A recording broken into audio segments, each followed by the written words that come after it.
दोस्तों आज हम बात करने वाले हैं इंडियन पॉलिटिकल सिस्टम के दो सबसे महत्वपूर्ण पॉलिटिकल इंस्टीट्यूशंस के बारे में, लोकसभा और राज्यसभा।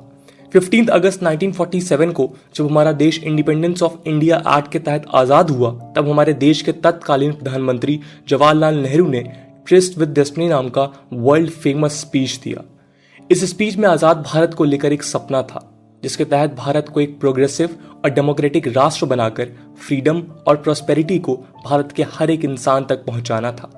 इस सपने के लिए ही बाद में कुछ सोशल, इकोनॉमिक और पॉलिटिकल इंस्टीट्यूशंस या संस्थानों का निर्माण हुआ, जो ये इंश्योर करने वाले थे कि every man and women in India enjoys justice and fullness of life. इनमें शायद सबसे इंपॉर्टेंट इंस्टीट्यूशन हमारी पार्लियामेंट है, जहां पर भारत के लोग द्वारा चुने गए रिप्रेजेंटेटिव्स हमारे देश की राज्य व्यवस्था या पॉलिटिकल सिस्टम को चलाते हैं और उससे एक डेमोक्रेटिक सिस्टम बनाते हैं। लेकिन कई दफा आपके दिमाग में ये सवाल आते होंगे कि ये राज्यसभा और लोकसभा को अलग अलग बनाने का मतलब क्या है और इनमें अंतर क्या है। ये सवाल भी जरूर उठता होगा कि क्यों हमने सिर्फ एक ही असेंबली से काम नहीं चलाया, जब ये दो असेंबलीज डिसीजन मेकिंग प्रोसेस को काफी लंबा और स्लो कर देती हैं। केवल एक असेंबली होती तो शायद पब्लिक मनी में भी कुछ बचत हो जाती, क्योंकि 2012 में पार्लियामेंट्री अफेयर्स मिनिस्टर ने यह क्लेम किया था कि पर मिनट असेंबली कंडक्ट करने के लिए 2.5 लाख रुपए स्पेंड होते हैं। आज हम इन सवालों को एड्रेस करने की कोशिश करेंगे और समझेंगे कि लोकसभा और राज्यसभा में क्या सिमिलैरिटीज और क्या डिफरेंसेस हैं। हम ये भी जानेंगे कि दो अलग अलग असेंबलीज के पीछे के लॉजिक्स क्या हैं और कैसे इनका अलग एग्जिस्टेंस हमारे पॉलिटिकल सिस्टम के लिए बेहद जरूरी है। दोस्तों मैं हूं आदर्श गुप्ता और स्वागत है आपका स्टडी आईक्यू में। अगर आप इस लेक्चर से रिलेटेड पीडीएफ या इंपॉर्टेंट डॉक्यूमेंट चाहते हैं तो आप मेरा टेलीग्राम चैनल ज्वाइन कर सकते हैं। Here is the link and you can also follow me on Instagram for regular update. इसके पहले कि हम लोकसभा और राज्यसभा के रिलेशंस को समझे, ये जरूरी है कि हम इंडियन पॉलिटिकल सिस्टम की वो बातें जान लें जो लोकसभा और राज्यसभा के रिलेशंस में क्लैरिटी के लिए सबसे इंपॉर्टेंट है। दोस्तों हमारा political system parliamentary form of government को फॉलो करता है। इसमें लोगों द्वारा इलेक्टेड लीडर्स पार्लियामेंट में जाते हैं और उनमें से कुछ लीडर्स मिलकर एक काउंसिल ऑफ मिनिस्टर बनाते हैं। इस काउंसिल ऑफ मिनिस्टर्स को प्राइम मिनिस्टर हेड करते हैं और ये लोकसभा के प्रति जिम्मेदार होती है। दूसरी बात यह है कि हमारा पॉलिटिकल सिस्टम फेडरलिज्म के प्रिंसिपल को भी फॉलो करता है, जिसकी वजह से हमारे देश की गवर्नमेंट 2 टियर्ड है, एक यूनियन गवर्नमेंट और दूसरी स्टेट गवर्नमेंट। फेडरलिज्म इंश्योर करता है कि इंडिया जैसे डाइवर्स देश में जहां अनेकों धर्म, बोली और रेस के लोग रहते हैं, वहां सबको रिप्रेजेंटेशन मिले और इक्वलिटी इंश्योर की जा सके। इसके अलावा पार्लियामेंट में 2 हाउसेस की व्यवस्था को हमने यूनाइटेड किंगडम से बोरो किया है, जिसे बाई कैमरलिज्म बोलते हैं। सेंट्रल लेवल पे बाई कैमरलिज्म पहली बार ब्रिटिशर्स के under government of India act 1919 के तहत इंट्रोड्यूस किया गया था और इंपीरियल लेजिस्लेटिव काउंसिल का 2 हाउसेस में डिवीजन हुआ। यही सिस्टम हमने इंडिपेंडेंस के बाद कंटिन्यू किया। दोस्तों आइए अब समझते हैं लोकसभा और राज्यसभा के बीच के अंतर को। पहली बात यह है कि लोकसभा को हम लोअर हाउस या हाउस ऑफ द पीपल बोलते हैं। हाउस ऑफ द पीपल इसलिए क्योंकि यहां लोगों द्वारा डायरेक्टली इलेक्टेड रिप्रेजेंटेटिव्स आते हैं, जबकि राज्यसभा को हम अपर हाउस या काउंसिल ऑफ स्टेट्स बोलते हैं, जहां इनडायरेक्टली इलेक्टेड रिप्रेजेंटेटिव्स होते हैं, जिन्हें लोग नहीं बल्कि स्टेट और यूनियन टेरिटरीज के लेजिस्लेटर्स यानी एमएलएज इलेक्ट करते हैं। लोकसभा के मेंबर्स को स्टेट में बने टेरिटोरियल कंस्टिट्यूएंसीज के लोग डायरेक्टली इलेक्ट करते हैं based on the principle of universal adult franchise, यानी कि हर वो इंडियन सिटीजन जो 18 ईयर से ज्यादा की एज का है वो लोकसभा के मेंबर्स को इलेक्ट कर सकता है या कर सकती है। 1988 के पहले ये एज 21 ईयर्स थी, लेकिन 61st कॉन्स्टिट्यूशनल अमेंडमेंट एक्ट 1988 के तहत इसे 18 ईयर्स कर दिया गया।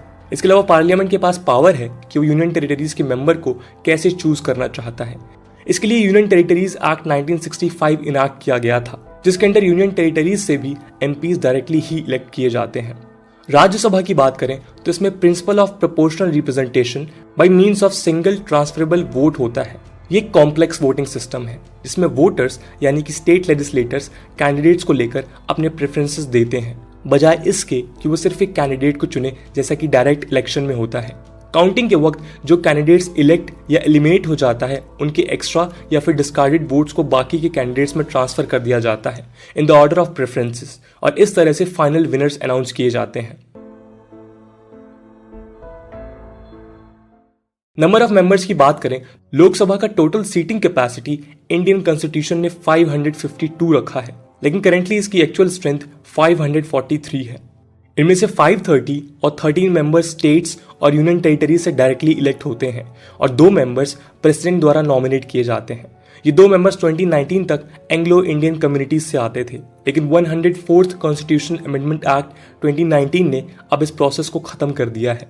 जॉर्ज बेकर और रिचर्ड हे इंडिया के आखिरी एंग्लो इंडियन एमपीज थे। दूसरी ओर राज्यसभा की मेंबरशिप का अपर लिमिट 250 है और इसकी करंट स्ट्रेंथ 245 है। इसमें से 233 स्टेट और यूनियन टेरिटरीज से इनडायरेक्टली इलेक्ट होते हैं और 12 मेंबर्स प्रेसिडेंट द्वारा नॉमिनेटेड।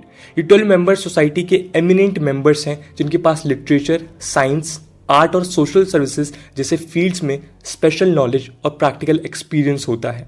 इस हिसाब से राज्यसभा में कुछ एक्सपर्ट्स को भी रिप्रेजेंटेशन दिया जाता है जो लॉ मेकिंग प्रोसेस को बेटर बनाता है। यूनियन टेरिटरीज में केवल दिल्ली, जम्मू एंड कश्मीर और पौंडुचेरी को ही राज्यसभा में रिप्रेजेंटेशन मिला है, क्योंकि केवल यही वो स्पेशल यूनियन टेरिटरीज हैं जिनके पास खुद का लेजिस्लेटिव असेंबली भी है। इसके अलावा लोकसभा एक टेम्पररी बॉडी है जो जनरली 5 सालों के बाद री इलेक्ट होती है, जबकि राज्यसभा परमानेंट बॉडी है। राज्यसभा के 1/3 मेंबर्स हर 2 साल में रिटायर होते हैं और उनकी सीट्स पर न्यू इलेक्शंस होते हैं। इस हिसाब से राज्यसभा के एक मेंबर का टेन्योर लगभग 6 ईयर्स का होता है। एलिजिबिलिटी की बात करें तो लोकसभा का मेंबर होने के लिए कम से कम 25 ईयर्स की एज होनी चाहिए और राज्यसभा के लिए कम से कम 30 ईयर्स की एज। लोकसभा के प्रोसीडिंग्स को कंडक्ट स्पीकर करते हैं जो इलेक्टेड मेंबर्स में से ही इलेक्ट किए जाते हैं, और वहीं बात करें राज्यसभा की तो वहां की प्रोसीडिंग्स को वाइस प्रेसिडेंट कंडक्ट करते हैं जो राज्यसभा के चेयरमैन भी होते हैं। इनका इलेक्शन एक इलेक्टोरल कॉलेज के थ्रू लोकसभा और राज्यसभा दोनों के इलेक्टेड रिप्रेजेंटेटिव्स करते हैं। पावर्स की बात करें तो इन जनरल लोकसभा और राज्यसभा दोनों के अप्रूवल के बिना कोई भी एक बिल एक्ट नहीं बन सकता, और उस मामले में ये दोनों इंस्टीट्यूशंस का पावर ऑलमोस्ट सेम है। लेकिन कुछ एक्सेप्शंस भी हैं जिनके बारे में हम आगे डिटेल में समझेंगे। जैसा कि हमने पहले बताया कि दोनों हाउसेस के पास लार्जली सिमिलर पावर्स होते हैं विद सर्टेन एक्सेप्शंस। वो मुद्दे जिनमें लोकसभा ज्यादा पावरफुल है वो निम्न प्रकार के हैं। केवल लोकसभा के प्रति council of ministers directly responsible होते हैं। इसका मतलब है कि गवर्नमेंट को इनफ मेंबर्स का सपोर्ट है या नहीं ये सिर्फ लोकसभा में ही डिसाइड हो सकता है। इसे डिसाइड करने के लिए कॉन्फिडेंस या नो कॉन्फिडेंस मोशन पास किया जाता है। अगर ये मोशंस लोकसभा में डिफीट हो गए तो काउंसिल ऑफ मिनिस्टर्स को रिजाइन करना होता है और उसके बाद या तो नई गवर्नमेंट को ऑपोजिशन फॉर्म कर सकती है या फिर न्यू इलेक्शंस होते हैं। इस मामले में राज्यसभा के पास कोई पावर नहीं होती और इसलिए कई बार ऐसा होता है कि रूलिंग पार्टी के राज्यसभा में कम मेंबर्स होने के बावजूद वो पार्टी अपनी गवर्नमेंट बना लेती है अगर उसके पास लोकसभा में मेजोरिटी है तो। इसके अलावा पार्लियामेंट्री रूल्स के बेसिस पर केवल लोकसभा गवर्नमेंट के खिलाफ सेंसर मोशन, एडजमेंट मोशन और कट मोशंस पास कर सकती है। अगर ये मोशंस पास हो गए तो गवर्नमेंट को रिजाइन करना पड़ता है। राज्यसभा की पावर यहाँ केवल काउंसिल ऑफ मिनिस्टर से सवाल पूछने और क्रिटिसिज्म करने तक लिमिटेड है। इसके अलावा केवल लोकसभा के पास फाइनेंशियल मैटर्स में भी ज्यादा पावर है क्योंकि केवल लोकसभा ही मनी बिल पर फाइनल डिसीजन ले सकती है। इस मामले में राज्यसभा केवल डिस्कशंस और चेंजेस रिकमेंडेड करती है, लेकिन फाइनल डिसीजन हमेशा लोकसभा से ही पास होता है। इंडियन कॉन्स्टिट्यूशन के आर्टिकल 110 और 110(1) के अंडर मनी बिल और फाइनेंशियल बिल्स केवल लोकसभा में इंट्रोड्यूस किए जा सकते हैं, राज्यसभा में नहीं। लोकसभा में इन बिल्स पर डिस्कशन और वोटिंग के बाद ही वो राज्यसभा में डिस्कशन के लिए भेजे जाते हैं, लेकिन उसमें चेंजेस की अथॉरिटी उसके पास नहीं होती। आर्टिकल 112 के तहत इंट्रोड्यूस किए जाने वाले एनुअल फाइनेंशियल स्टेटमेंट यानी कि बजट भी एक प्रकार का मनी बिल है और इसलिए इस बिल पर भी फाइनल डिसीजन लोकसभा का ही होता है। इसके अलावा कौन सा बिल मनी बिल है और कौन सा बिल नहीं, यह हमेशा एक कंटेंशियस इशू रहता है क्योंकि इस पर डिसीजन की फाइनल अथॉरिटी लोकसभा के स्पीकर के पास होती है जो जनरली रूलिंग पार्टी से होते हैं। लेकिन इस मामले में सेपरेशन ऑफ पावर्स के प्रिंसिपल के आधार पर इवन कोर्ट्स भी इंटरफेयर नहीं कर सकते। लेकिन ये बात नोट करने वाली है कि आर्टिकल 110(1) के तहत इंट्रोड्यूस फाइनेंशियल बिल से रिलेटेड वोटिंग की पावर दोनों हाउसेस के पास है। कॉन्स्टिट्यूशनल अमेंडमेंट्स के मामले में दोनों हाउसेस की पावर सेम है जिसके लिए स्पेशल मेजोरिटी की जरूरत होती है, लेकिन नॉर्मल बिल्स जिनमें सिंपल मेजोरिटी लगता है वहां पर इन दोनों हाउसेस की पावर में अंतर है। अगर किसी bill other than constitutional amendment bill को लेकर दोनों हाउसेस में कंसेंसस नहीं है तो प्रेसिडेंट ज्वाइंट सिटिंग कंडक्ट कर सकते हैं। ज्वाइंट सिटिंग में भी सिंपल मेजोरिटी से ये बिल पास किए जा सकते हैं। सिंस लोकसभा के पास ज्यादा मेंबर्स हैं इसलिए ज्वाइंट सिटिंग में जनरली लोकसभा के मेजोरिटी पार्टी की ही जीत होती है। ज्वाइंट सिटिंग कंडक्ट करने की पावर भी केवल लोकसभा के स्पीकर या डिप्टी स्पीकर के पास होती है। राज्यसभा के चेयरमैन ज्वाइंट सिटिंग को हेड नहीं कर सकते।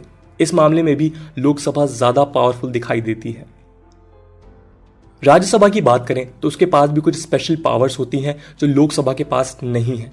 आर्टिकल 249 के तहत केवल राज्यसभा एम्पावर्ड है कि वो 7th शेड्यूल के तहत स्टेट लिस्ट की सब्जेक्ट्स को यूनियन लिस्ट में टेम्परेरी ट्रांसफर कर दे। यानी कि अगर राज्यसभा चाहे तो वो स्टेट्स की पावर को छीनकर सेंटर के हाथों में दे सकती है, अगर ये नेशनल इंटरेस्ट में हो। इसके अलावा आर्टिकल 312 के तहत केवल Rajya Sabha additional all India services को क्रिएट कर सकती है। आर्टिकल 352 के हिसाब से राज्यसभा जो एक परमानेंट बॉडी है वो इमरजेंसी को लिमिटेड पीरियड के लिए बढ़ा भी सकती है अगर लोकसभा डिसॉल्व्ड है। ऊपर के स्पेशल पावर्स को देखकर आप ये समझ सकते हैं कि राज्यसभा के क्रिएशन का मेन पर्पस था इंडिया के फेडरलिज्म को सेफगार्ड करना। इस फेडरलिज्म के बारे में हमने शुरुआत में बात की थी। हमारे नेशन के फाउंडिंग फादर्स को यह डर था कि कहीं यूनियन गवर्नमेंट स्टेट्स की पावर्स को असर्प न कर लें, और इसलिए ही इस राज्यसभा का क्रिएशन किया गया, जिसके हिसाब से केवल राज्यसभा ही ये डिसाइड कर सकती है कि स्टेट लिस्ट के मैटर्स को यूनियन के डोमेन में रखा जाए या नहीं। अब आप ये सोच रहे होंगे कि अगर फाउंडिंग फादर्स का कंसर्न ये था तो फिर उन्होंने स्टेट लिस्ट को परमानेंटली नॉन ट्रांसफरेबल क्यों नहीं बना दिया। इसका जवाब ये है कि इंडिया एक यूनिक देश है जहां ह्यूज डाइवर्सिटी, रीजनलिज्म एक्सेट्रा है, जिसकी वजह से देश की इंटेग्रिटी को खतरा हो सकता है। इसलिए हमने अमेरिका जैसे फेडरलिज्म को अडॉप्ट नहीं किया, बल्कि एक यूनिक क्वाजी फेडरल सिस्टम को अडॉप्ट किया जिसमें यूनियन के पास कंपैरेटिवली ज्यादा पावर्स हैं।